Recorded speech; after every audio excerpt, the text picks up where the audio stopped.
A lot of you guys have been asking me about Shrek's VO2 max, so I thought I'd talk about it. To be honest with you guys, Shrek's case is not looking good. Shrek developed his physiology over decades living completely alone in a swamp. This is a fairy tale phenomenon the fitness community has honestly never wanted to look at too closely. Let's start with the swamp itself. This is a flat, waterlogged bog with no hills and no reason to ever do threshold training.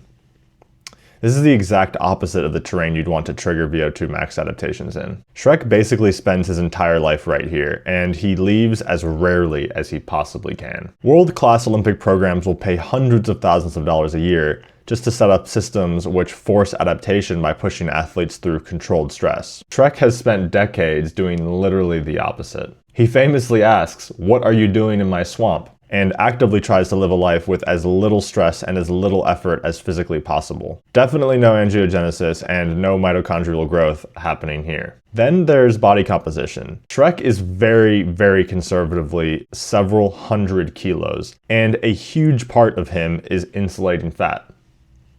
His diet is basically pond scum and consists of weed rat, slug, and eyeball. He has no carbohydrate base and nothing that supports red blood cell production. And every single one of those kilos is another kilo you have to divide his oxygen consumption rate by. Shrek's day-to-day movements are pretty much exclusively fast twitch power movements. When he takes out a mob, he does some throwing, lifting, and roaring, but that's about it. It's a great anaerobic strongman build, but the strongmen post some of the lowest VO2 max scores for their size. So when Shrek is huffing and puffing after chasing Donkey for 30 seconds, please understand, you are watching a creature built for the exact opposite of endurance. While we can't exactly get a hard number on Shrek's VO2 max, we can safely say it would be equivalent to a strongman build, putting him in the category of one of the least aerobically capable creatures in the entire fairy world.